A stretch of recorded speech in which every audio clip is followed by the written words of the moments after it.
Hi, it's Dennis Daly, inviting you to sit back and relax and listen to another edition of the Sunday Detective Theater. The history of detective shows on radio goes back to almost the very beginning. There were episodes of Sherlock Holmes, for example, as early as the 1920s. But as radio progressed and got better, the detectives became more sophisticated. On this show, we'll go back into the archives and listen to some of the greatest radio detectives of all time. And this time around, we focus in on the great series Yours Truly, Johnny Dollar from the mid-1950s. It was a daily show, a daily 15-minute show. We've taken a week's worth and put them into one-hour kind of Lux Radio Theater version. Now enjoy. Yours truly, Johnny Dollar. From Hollywood, it's time now for... Johnny Dollar. Pat McCracken, Universal Adjustment Bureau. Oh, hi, Pat. This is my third call. Where you been? Out buying some tackle. Want to go fishing? Fishing? Yeah, I'm heading down the New York State. Esopus River, maybe the Beaver Kill. Trying to snag myself some nice trout. And, Patsy, my fishing is one thing you aren't going to interfere with. Wouldn't think of it. But why don't you try Lake Mojave? Where's that? On the Colorado River, out between Nevada and Arizona. What? Sure, be the guest of Greater Southwest Insurance and Liability. What are you talking about? I don't know how you'd value those Esopus River trout, but there's a fish out there that may be worth $3 million. Johnny? I'll be right over.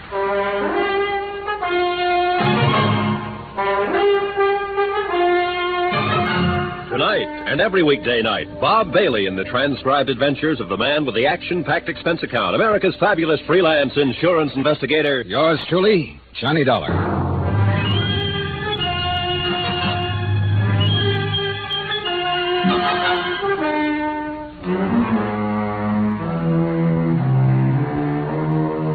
Expense account submitted by Special Investigator Johnny Dollar to Greater Southwest Insurance and Liability Company, Kingman, Arizona office.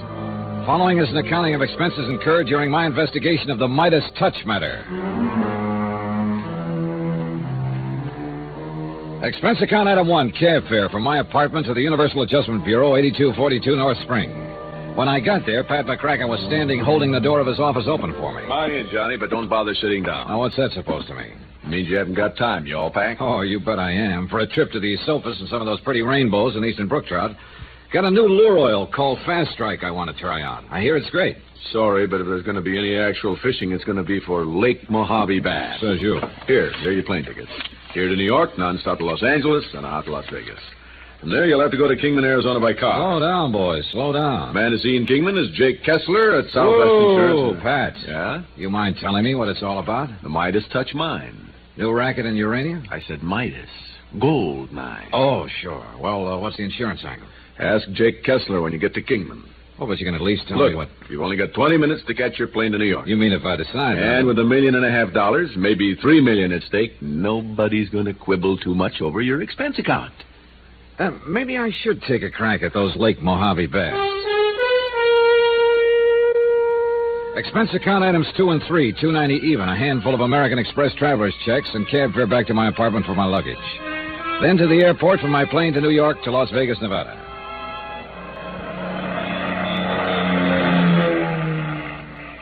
It was 11:30 p.m. when the big plane slowly glided down out of the clear starlit sky.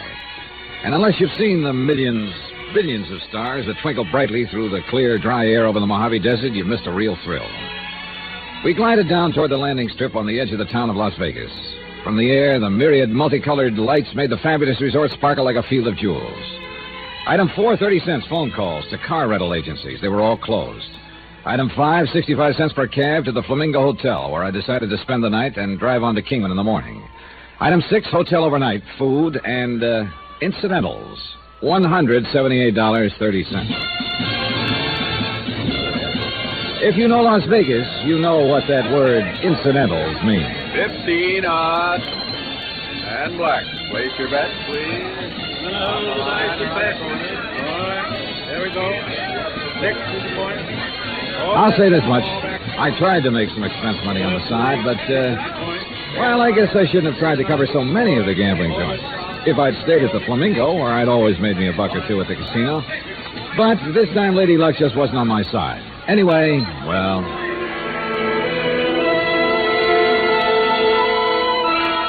Item 7, $50. Deposit on a rental car the next morning. I headed south and east toward Kingman, Arizona. First stop, Hoover Dam, where the tremendous hunk of steel and masonry straddles the Nevada-Arizona state line. And I took a brief but longing look at what I could see of giant Lake Mead. I wanted to stay right there, break out my fishing tackle, and take a crack at some of the huge lunker bass for which Lake Mead is famous. But duty is duty, or something. Anyhow, I hit the highway again across the hot, dry desert toward the city of Kingman. At this time of year, at this time of morning, the thermometer hits the 100 mark without any trouble at all. And the occasional swimming pools and motels outside Kingman look pretty inviting. But I drove straight to Jake Kessler's insurance office on East Palm Drive. Well, hi. You must be Dollar. It's a good name. Come on in. Jake was tall, angular, well-tanned, and dressed in blue jeans, open denim shirt, high-heeled boots, and broad-brimmed hat. He looked as though he'd be more at home on a range pony than in this insurance office. All right, Dollar, let me tell you what this is all about. Okay, thanks, Mr. Kessler. Jake, you want the folks around town to think I'm putting on airs? Okay, Jake. By the way, Johnny, I hope you didn't make any arrangements to stay right here in Kingman, did you? No, my bags are still out in the car. Very good. I got a place waiting for you down at Catherine Landing. What's that? Lake Mojave Resort's what they call it now. It's nice cabins, good restaurant, nice people, right down at the edge of the lake. Listen, Pat McCracken at Universal Adjustment Bureau said something about a gold mine. Yeah, I contacted Pat because I knew he'd know where to find you. The mine was abandoned back in the early 30s. But about a year ago, Hard Luck Dennis took another look at it. Who's he? Dennis, prospector, promoter. Anyhow, he's been poking around the hills looking for the big strike again. You know how prospectors are. Yeah, I've heard. Finally, a while back, he started prowling around the old Midas Touch. First thing you know, he got a lease on it. Well, I still don't see the insurance connection. You will. And you won't like it. Okay, go on. Well, next thing we knew, he'd got a report on some ore samples he'd brought into town here at the assay office. Johnny, well, you wouldn't believe it. Good, huh? Johnny, it looked like a prospector's dream come true. Ore worth about $1,100 a ton. All right, now, it takes money to work a mine like that, no matter how you figure it. First of all, he had a big pumping job to do. Pumping? Out there in the middle of the desert? That's right. You see, when there was just the Colorado River running down the valley, it was different. But since Davis Dam was put in to form Lake Mojave about 10 years ago, the level of the water table in that whole area has raised considerably. Oh, I see. The Midas Touch was in a low spot, and parts of it were dug pretty deep. So now, with seepage from the lake feeding it, the lower level filled up with water. Yeah. Well, now, Jake... Simmer down, Johnny. I'm getting to it. Hard Luck Dennis needed money. A lot of money. So who should he come to but the Haskell brothers, 3 of my best clients. So what happened? I hate to keep chewing your ear off this way, but I've got to give you some background. Shoot. Ernie, Kevin, and George Haskell, they're money men from back east. What do you mean, money men? Oh, brokers. You know, stock market. Oh. Now, let's get down to... Gentlemen ranchers, they call themselves, and that's just about what it amounted to. They built a nice house on the property, settled in it, and, well, not much work, but just enough worry and responsibility so that time didn't hang too heavy on their hands. So, let's get back to Hard Luck Dennis. Well, that part's easy, isn't it? Is it? Sure. Dennis needs money to open his mine. The Haskell boys are obviously loaded. Right. First off, even before he got his lease, he tried to sweet-talk him into putting up some money, but after years of fooling around with those bulls and bears in Wall Street, they were too smart for that. So we took them down in the mine, let them chip off some samples of ore, and had them take it themselves down to the assay office. And was that the ore that you said tested so high? Yes, sir. And from the minute they saw the report on it, you couldn't have held them back with a 20-mule team. How much did they go in for? $20,000 apiece, cash. Tell me, Jake, does anybody know I've come here to look into this? Oh, the whole town, I'm afraid. Maybe I should have kept it quiet. Well, sometimes it is better if... Where are the policies? Here, I'll get them for you. They're right in this little side office. Who are the beneficiaries? There's only one. The girl that was married to Kevin Haskell. The other 2 are bachelors. She lives at the ranch. She filed a claim yet? No. Has, well, can you make the coroner's reports available to me? Anytime you want. I'll take it for you. Johnny Dollar. This is the office of... You're the one I want to talk to. Huh? I want to talk to you. I want you to meet me alone. Oh, who are you? Tell you where and when in a second. And don't come carrying a gun, because, mister, I can outdraw you 2 to 1. Who is this? They call me Hard Luck Dennis.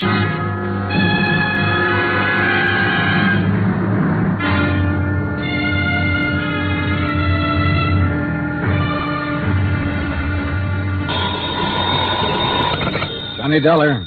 This is the office of Jake... Dollar, you're the one I want to talk to. Huh? You heard me. I want you to meet me Oh? Who are you? Tell you when and where in a second. Don't come carrying a gun, because, mister, I can outdraw you 2-1. Who is this? They call me Hard Luck Dennis. Oh, you planning to add another murder to that of the Haskell brothers? 13 miles out of Kingman on the highway east. Little side road to the right, mark Yucca Trail. Now, listen. Mile and a quarter on, you'll see an old miner shack. Be there 3 o'clock sharp. And what if I decide Remember to... what I told you? Bring somebody with you or try anything funny and you'll never get out of this desert alive. Hello. That call for me, Johnny? No, it wasn't, Jake. But I wonder why a killer would call me. Expense account submitted by Special Investigator Johnny Dollar, location Kingman, Arizona, to the Greater Southwest Insurance and Liability Company.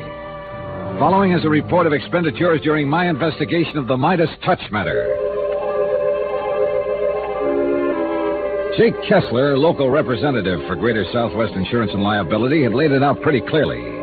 The 3 Haskell brothers, prosperous gentlemen ranchers, had taken out life policies totaling $1.5 million double indemnity, which meant that their death in what was supposed to look like an accident at the bottom of the Midas Touch mine could cost Southwest a cool $3 million. And the finger of suspicion pointed straight at one Hard Luck Dennis, prospector and promoter. It was in Jake Kessler's office that I'd received a phone call from Hard Luck. Where did Hard Luck tell you to meet him, Johnny? Oh, I'll find it all right. Where? Look, I think I'd better handle this alone, Jake. Johnny, he's being hunted by every available policeman here in Kingman. He's a killer. Like I told you, he got $20,000 apiece from the Haskell brothers, cash. Then took them down to the Midas Touch and caved it in on them. All right, even supposing that he did. Why would he do it? Well, daggone it, that's as obvious as those 2 heads you're wearing. The mine is worthless. How do you know? Because smarter people than him gave it up over 20 years ago. I thought you told me the ore samples he brought out assayed at $1,100 a ton. Oh, now, look, Johnny, you know as well as I do that there's more ways to salt a gold mine than there is to skin a cat. You have any proof that Hard Luck salted that one? No, but Tad Harding will. Who? Captain Tad Harding, police. He hasn't lived out in this country all his life for nothing. Where's Harding now? At the Midas Touch. But when he gets back here, you see him. He'll show you that I'm right. The Haskells were 3 of our finest citizens. So the whole town will cooperate with you. So don't do anything foolish like meeting that Hard Luck Dennis alone. That willingness to cooperate includes you, Jake? You know it does. I'll do anything. All right, then just give me your word you won't tell anyone that I'm meeting Hard Luck. Well, now... Because if you do, I'll drop this case like a hot potato.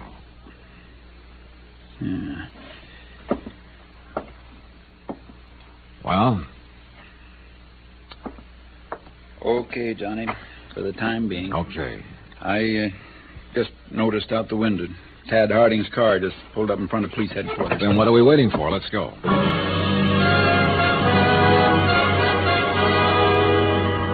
Captain Tad Harding turned out to be a tall, well-built, cool-headed man of about 40 who impressed me as being able to cope with any situation that might arise.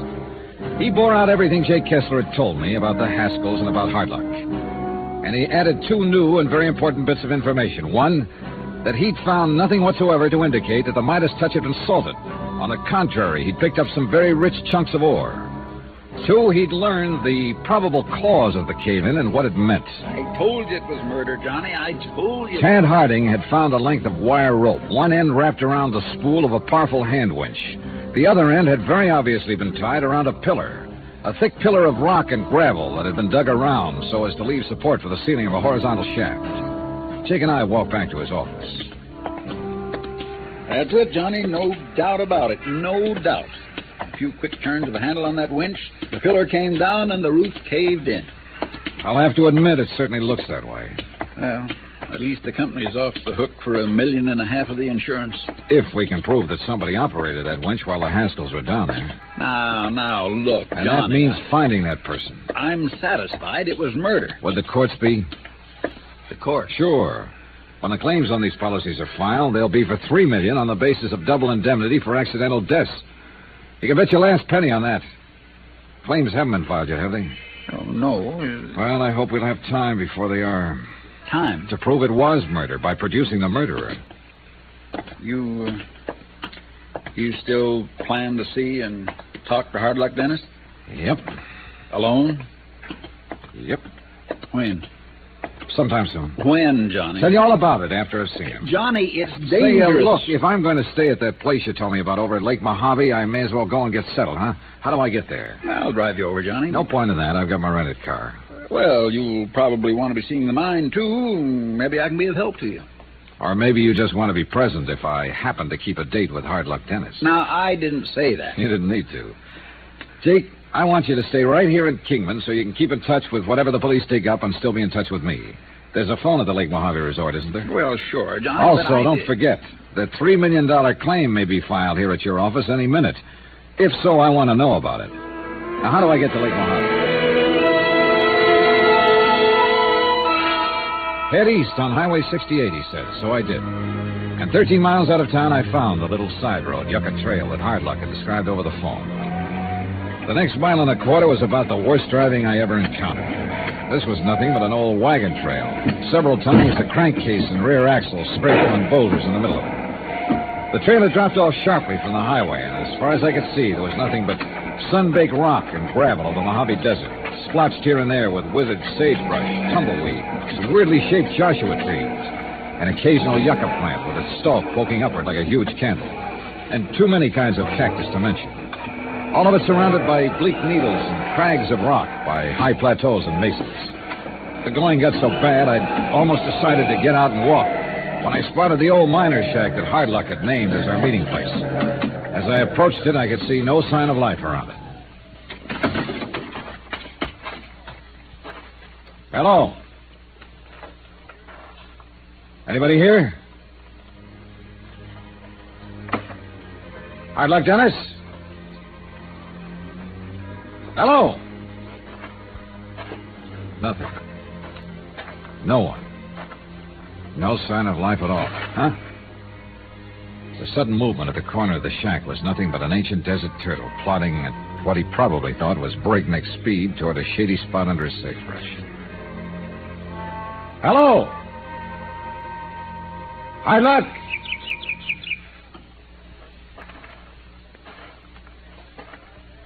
Anyone inside there?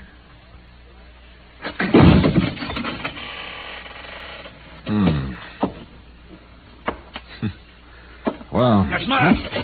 What? Should have looked round back of this sack right. Don't be raising, mister. Hard Luck? Dollar? Yes. Yeah. You come alone, like I said? I don't see anybody else around. Henry, I'll stare, Dollar. Don't move. No gun. That's smart. Sit down there on that bench. Sure. Now, what's this all about, Hard Luck? I didn't do it. That's what it's all about. I didn't do it. I didn't kill the Haskell boys. You understand that? I didn't think you did. No. Why not? Because if you had, I think you would have skipped the country. You wouldn't have asked me to come here and talk to you. That's right. That's right, Dollar. Oh, you just trying to soften me up. Not much point in that, is there, with you holding a gun on me? If you didn't do it, Hard Luck, why don't you go to the police in Kingman and tell them that? I wouldn't have a chance. Judge or jury, anything else. The whole town's against me.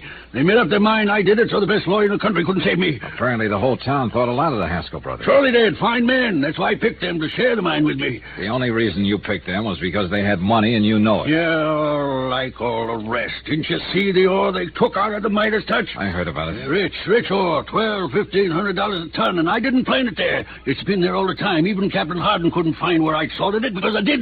Oh, you know that he was out there. Sure I do. I know everything that goes on in this desert. All right, then look.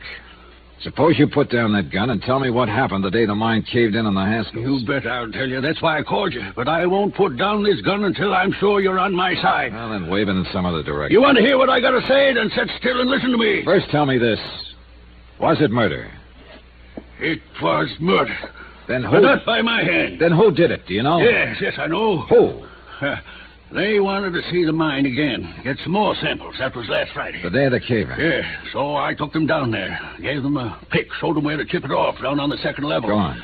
But then I left them there for a minute. Why? I heard a car pull up, so I went back out. Went back to see who it was. There wasn't supposed to be anybody around that mine. I had it posted. But I'd heard this car pulling up. Well, go on. So I left the Haskells below and went You on. said that. In a hurry I went. No time for my eyes to get used to the bright sunlight outside. All I saw was the car. When I stuck my head out, that's when it hit me. What do you mean? When what hit you? A rock, a club, or something. It knocked me out.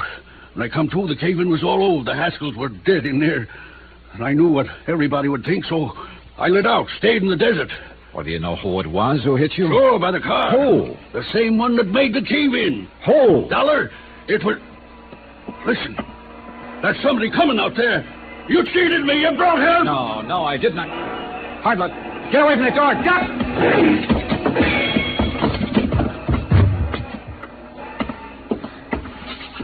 Hard luck. Hard luck. Yeah, I guess they named you right.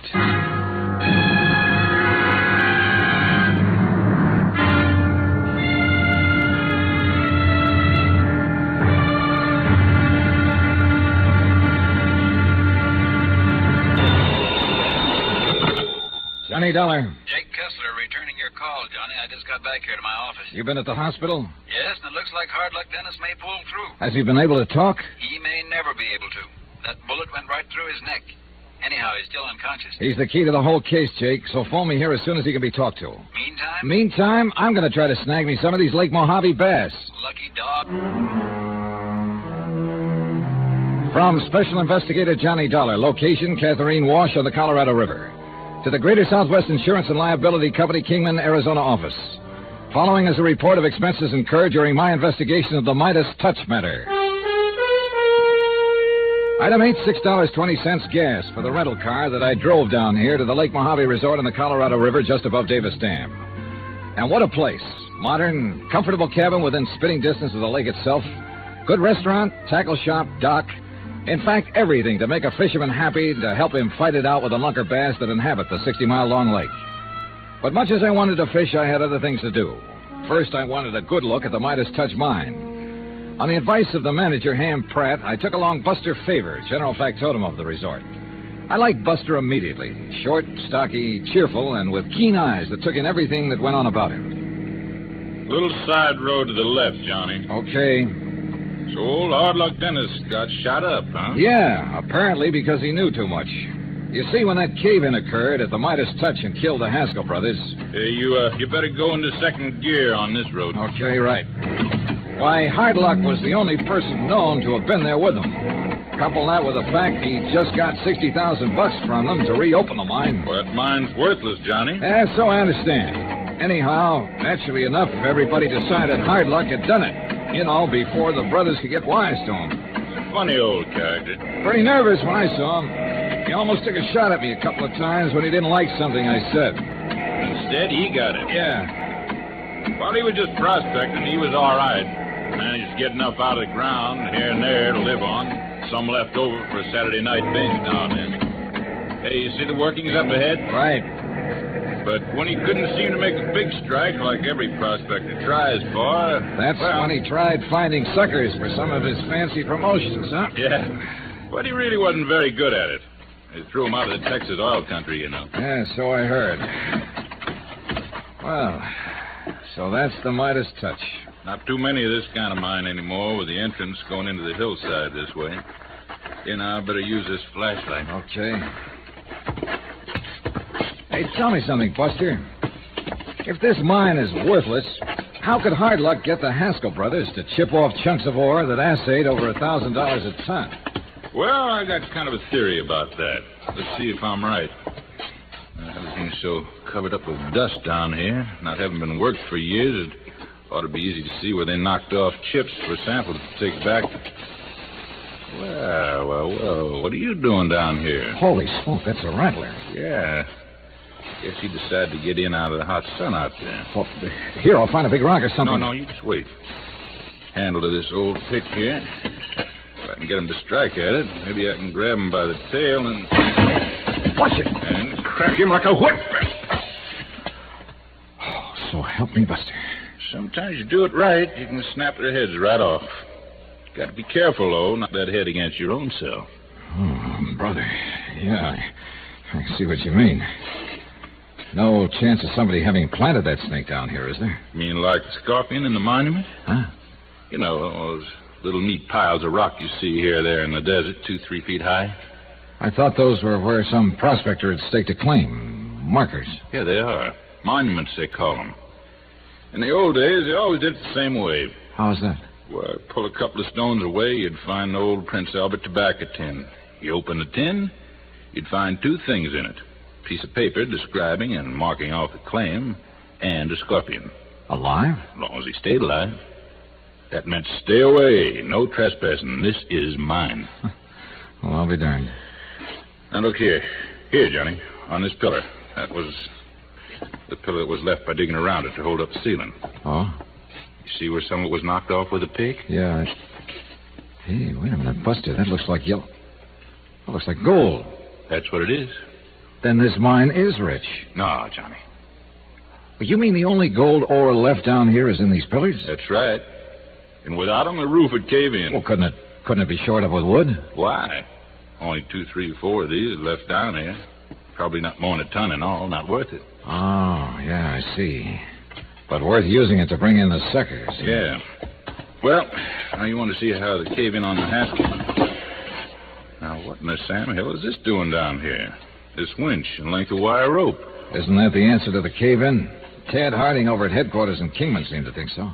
Yeah, sure. Somebody used it to pull down one of the pillars. But, Johnny, a winch of this type hasn't got any place in the mine. Where would a rig like this be used? Well, every ranch in this whole area probably has a couple. Cattle ranch? Yeah, that's right. That gives me an idea. About who did it? At least it gives me a lead to an idea. Or at least the kind of questions to ask Hardluck Dennis.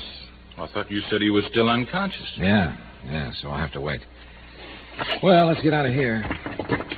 What do you plan to do now? Oh, just wait, I guess.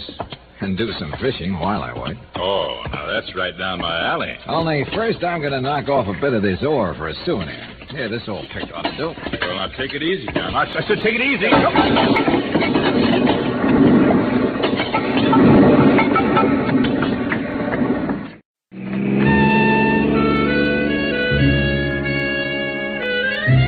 But, as luck would have it, Ham Pratt was standing down by the dock waiting for us with a message for me. Call Kingman operator number 37. I made the call. This is Jake Kessler, Johnny. How's the fishing? Well, if it wasn't for the message from you, I'd be out on Lake Mojave right now. So if that's all you want to know... Johnny. Yeah? I put in this call to you over 2 hours ago, when Hardluck Dennis first came to. He has? Yes. The doc says it's going to be okay. Has he told you anything about who shot him up? No. He won't talk to anybody but you. Says you're his only friend. Okay, Jake, I'm on my way. In a half-hour flat, I was back in Kingman at the Mercy Hospital on the edge of town. Hello, Hardluck. Johnny Dollar. That's right. Glad you came. Only one I trust. Not like people around town. They hate me. Wow. Knew he'd try to get me, Johnny. Who? Probably seen me going back to the mine. Knew I'd recognize that winch he left there. The winch that was used to pull down the mine pillar caused the cave-in? That's right. A lot of winches like that on the ranches. But only Alex. Only he used that particular make.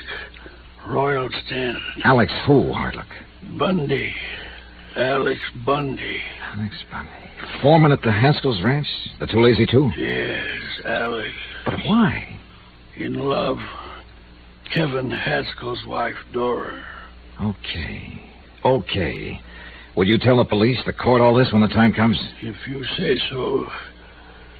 If I live... Oh, you'll live all right. The doctor says you're going to be fine. You're going to be okay. Now, is there anything you want? Anything I can have sent up here to make you more comfortable? No, thanks, Johnny. Just come and see me, will you? Sure. Thanks. I guess you're the only real friend I have. Just why he felt that way, I don't know. Perhaps it was because he needed a friend.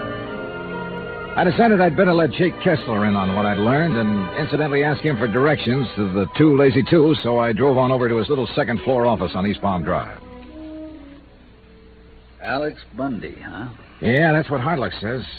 And with his testimony to back me up when I find Alex, we'll have a case, a good case. Which means, by the way, that your company won't have to pay off an additional $1.5 million for double...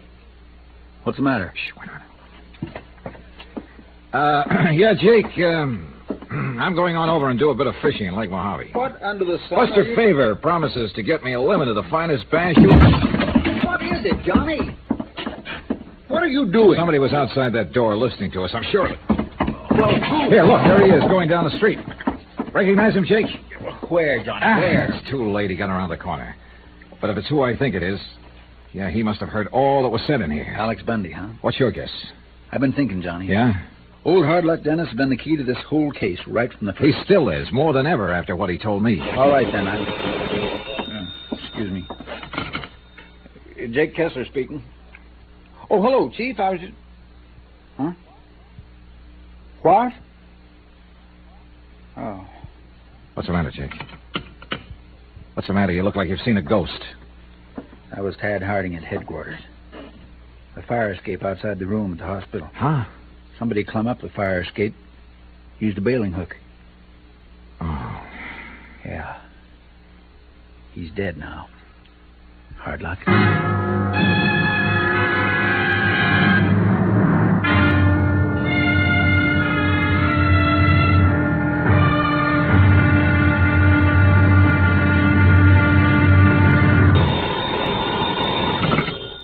Johnny Dollar. Good. I was hoping you'd be there at Jake Kessler's office. This is Buster Favor at Lake Mojave Resort. Oh, hi. Find out anything? Yeah, Hard Luck Dennis, our one real key to this $3 million case, has just been murdered. Oh. You know who did it? I have an idea. Well, I found something here that might help you. Oh? Tire tracks at the old miner's shack where Hard Luck was shot. And more of the same tire tracks here at the resort. Buster, I'm on my way. Expense account submitted by Special Investigator Johnny Dollar. Location Lake Mojave Resort on the Colorado River in Arizona to the Greater Southwest Insurance and Liability Company. Following is an accounting of expenditures during my investigation of the Midas Touch matter. Item 9, 6:30, a stop at the sign of the Flying Red Horse for gas for my rented car to get me from Kingman, Arizona to Lake Mojave Resort. About a mile short of the lake on the winding road that led in from the main highway, I found Buster waiting at a spot where an old wagon trail cut off to the right. Right over here, Johnny. Clear as crystal. Hiya, Buster. See him here? His tire tracks in the sand? Oh, yeah, sure. You see? 3 of the tires. Look here, where the car turned to get around this rock. Yeah. 3 of the tires were pretty good. Had those big knobby treads. But this one, right front's almost worn smooth. Or is it the left rear? Oh, it's right front, Johnny. Car was going north, out into the desert. Huh? Tell by the little skid on this turn. Buster, you read tire tracks like some people can read footprints. Oh, that's just practice. Anyway, these are the same tracks that I found by the old shack where you met Hard Luck and he got shot at. Then let's get into my car and follow these up. Oh, whoa, Johnny. Nothing but a Jeep could get over this trail. Well, where does this trail pick up a highway again? It doesn't. Winds around for 8 or 10 miles and ends up in the lake, over by the southwest corner of the fence line on the Two Lazy Two range. Then our best bet is to drive over to the Two Lazy Two. Except for one thing. The Jeep we're looking for is somewhere up that trail, so we'll go by outboard. Oh, what? This old trail worms around all right, always close along the edge of Lake Mojave all the way. And the end of it's 8 miles of winding. There's only about 1 mile by water from our dock at the resort. Uh-huh. Then we ought to be able to intercept whoever's in that Jeep. That's right. Then let's go.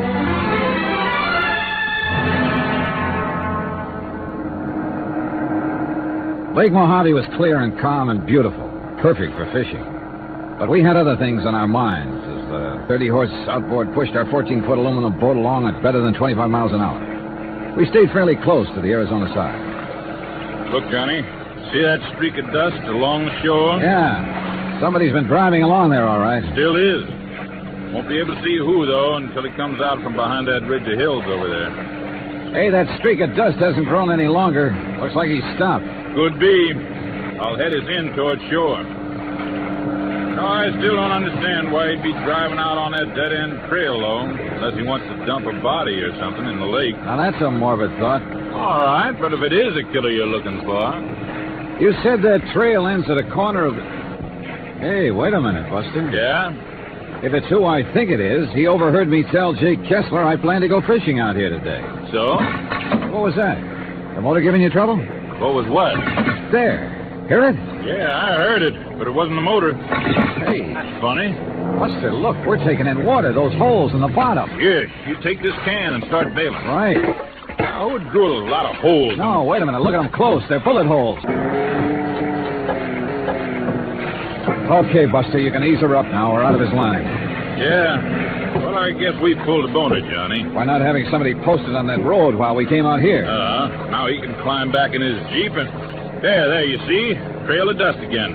Going back toward the highway. I see it. If we hadn't taken on so much water, we might be able to get back and intercept him on the highway, but it's too late now. Well, at least we know what to look for. What? The Jeep that made those tracks. Well, isn't that kind of like looking for a needle in a haystack out in this country? Buster, I think I know exactly where to look.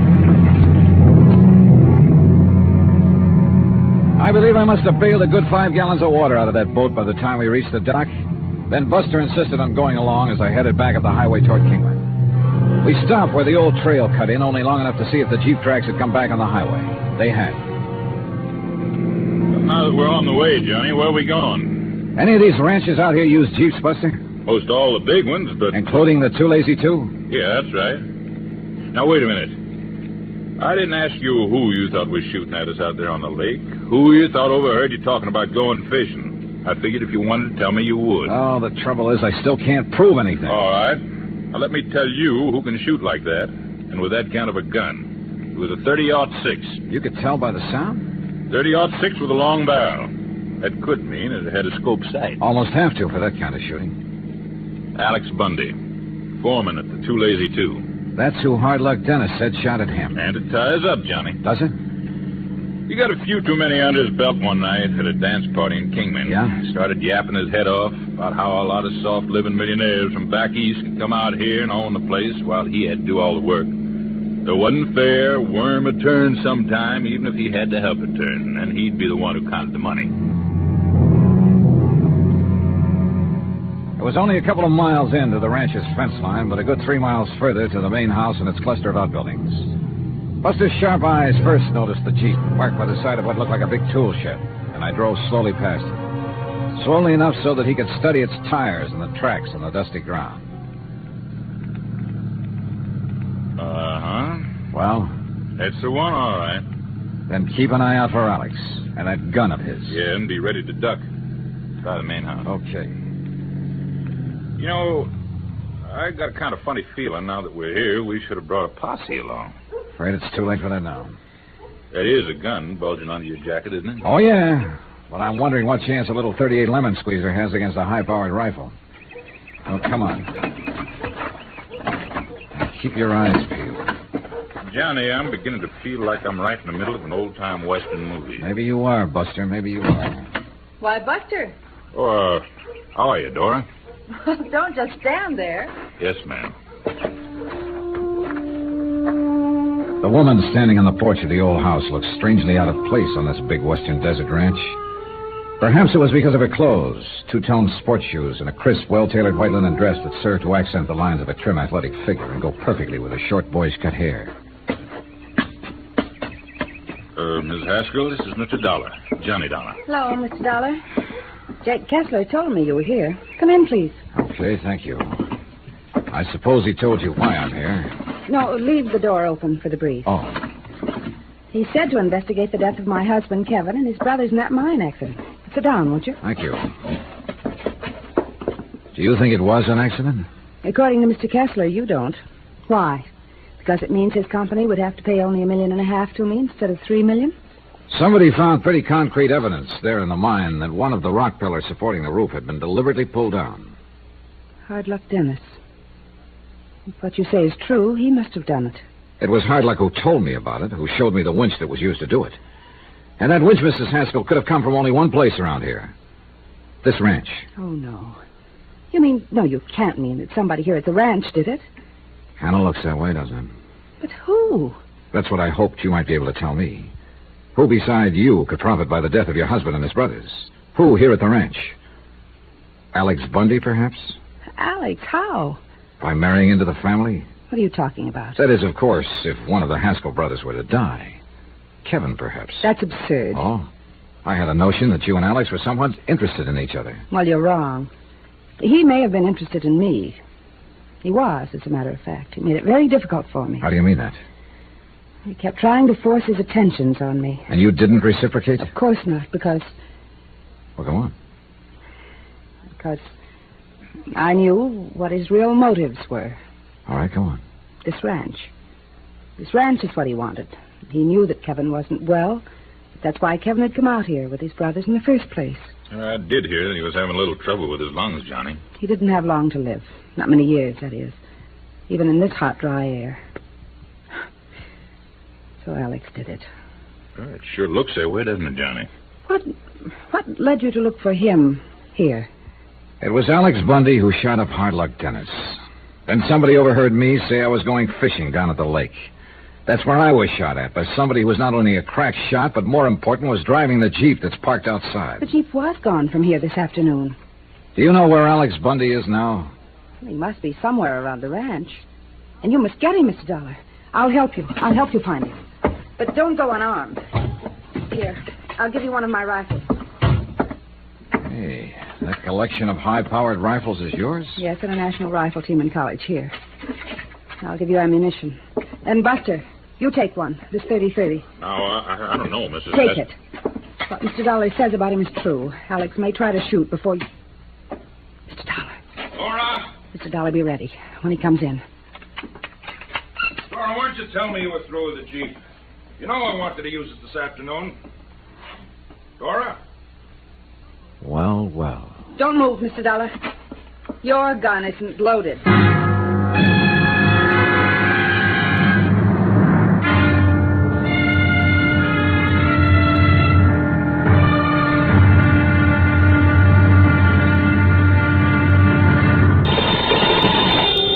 Johnny Dollar, answer it. Answer it.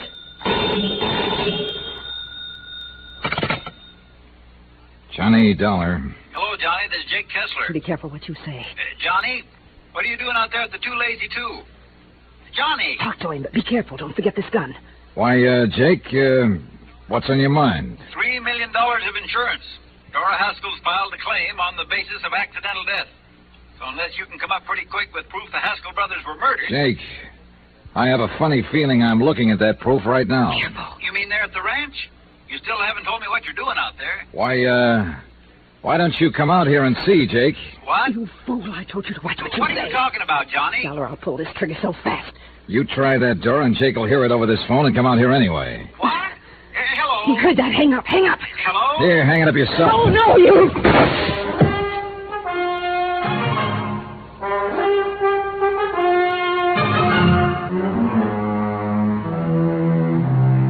From Special Investigator Johnny Dollar, location near Kingman, Arizona. Attention, Mr. Jake Kessler, Greater Southwest Insurance and Liability Company.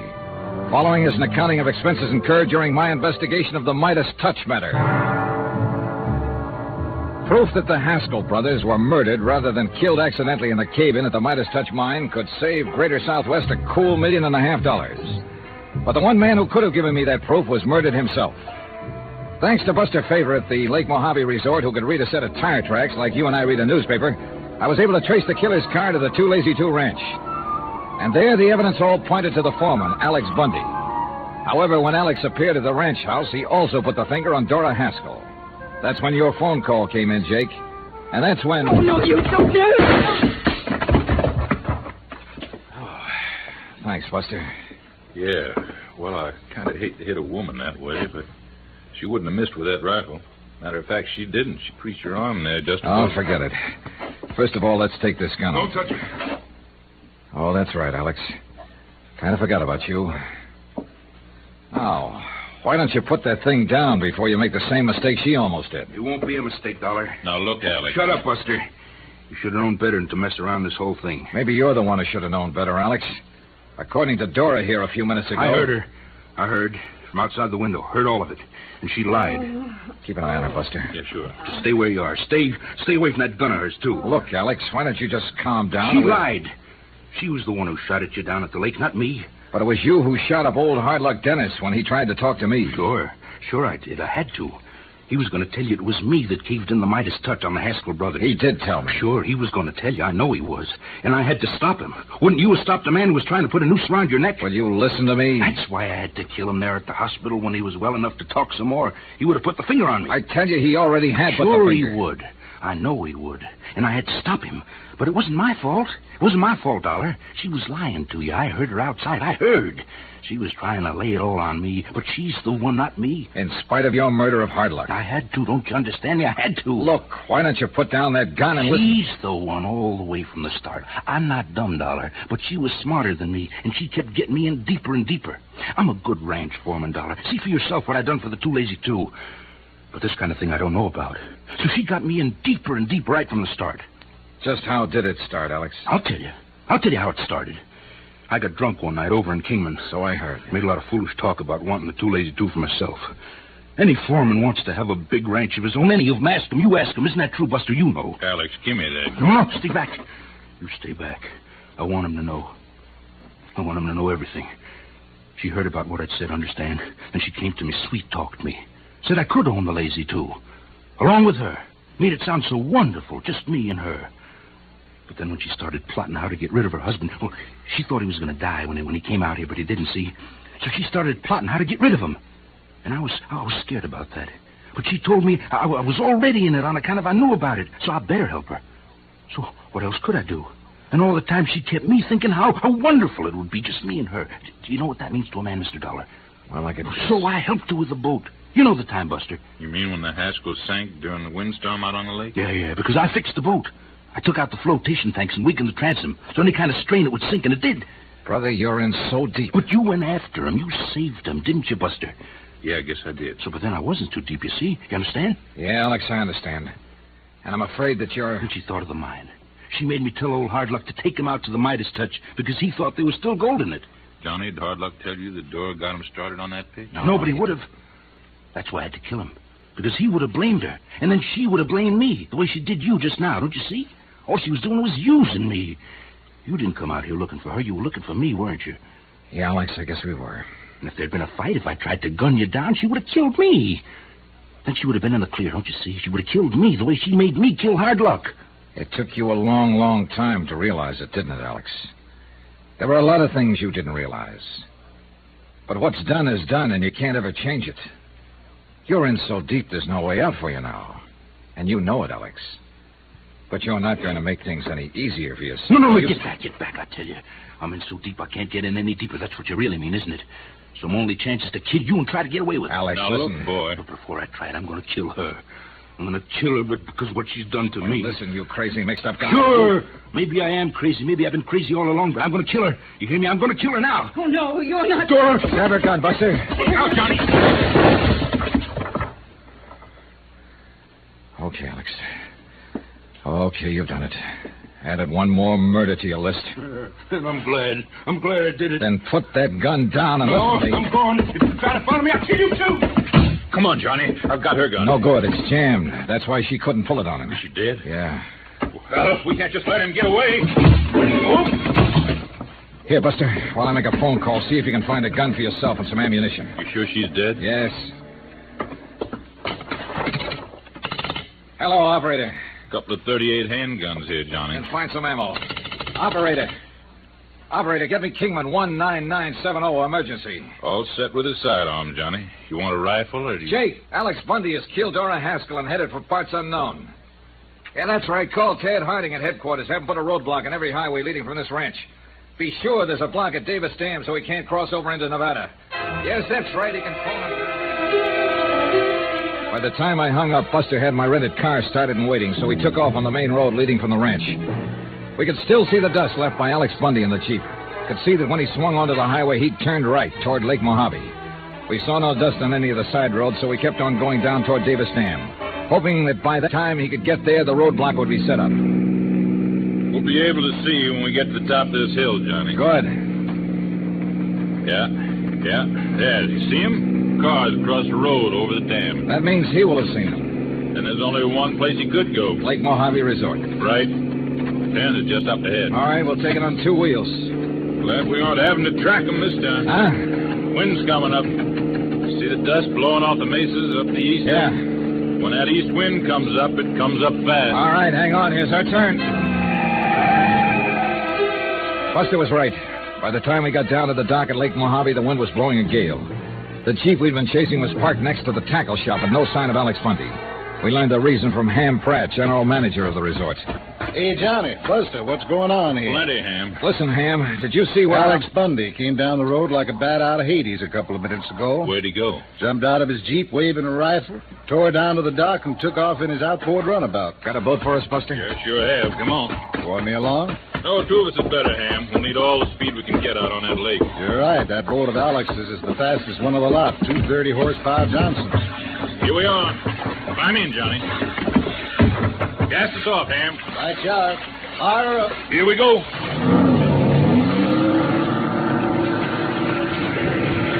Boy, this wind is really coming up. Sure is. We're going to have us a rough ride. Where would he head? Cottonwood Landing, about 20 miles up, or even Nelson's Landing if he has enough gas. Either way, he'd get over into Nevada. All I hope is he's having as rough a time of it as we are. Don't worry, he is. That boat of his is fast, but not as seaworthy as this. Hang on. Out here in the middle is where we'll really get this wind. And we did. And unlike salt water where the wind builds up long swells that you have a chance of riding over, this lake developed a chop. Waves only 3 or 4 feet high, but one on top of the other. With a less skillful hand than Buster's at the wheel, we would have swamped in a minute. As it was, we were both soaking wet and hanging on for dear life as the little outboard pounced and bounded along. Look, Johnny, dead ahead. Yeah, I see him. Hey, he's making an awful lot of speed. Too much speed for that hull of his in this kind of weather. He'll pound the bottom out of it. What do you think you're doing to this boat? Oh, this'll hold together all right. It was a mad chase, a crazy one. And then I noticed that we were slowly but surely gaining on Alex. I knew he couldn't take it in that hull. See? He had to slow down. Gradually, the distance between us grew shorter, 200 yards, 100. At least he'd never be able to aim his rifle in a sea like this. At least until we got right on top of him. Keep your gun on him, Johnny. It's going to be rough trying to lash onto him in this chop. Okay. When you pull us alongside him. Then it happened.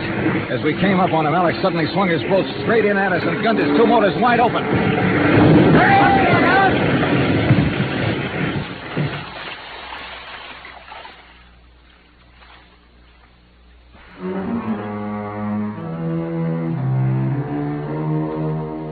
That's really all there is to it. Oh, except that Ham Pratt, bless his heart, had followed us with an outboard cruiser and picked us up. Alex, well, the shock of crashing into us must have wedged him into his boat. And with the bottom of it torn out, it sank like a rock, and he went along with it. Expense account total, including transportation back to Hartford, $978.35. Remarks? There was no question, of course, but that the Haskell brothers had been murdered. No double indemnity. And Dora's little scheme to collect a cool $3 million, well, it got her exactly what she deserved. Won't people like that ever learn? Yours truly, Johnny Dollar.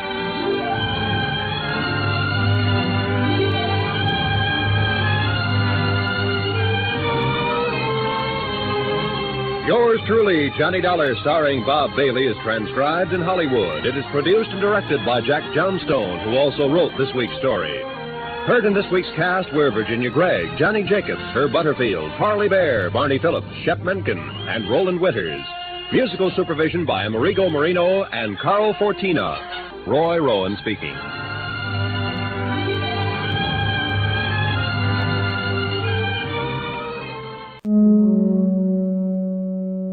And there you have it. We're focusing in on Johnny Dollar, one of the great detective series of all time.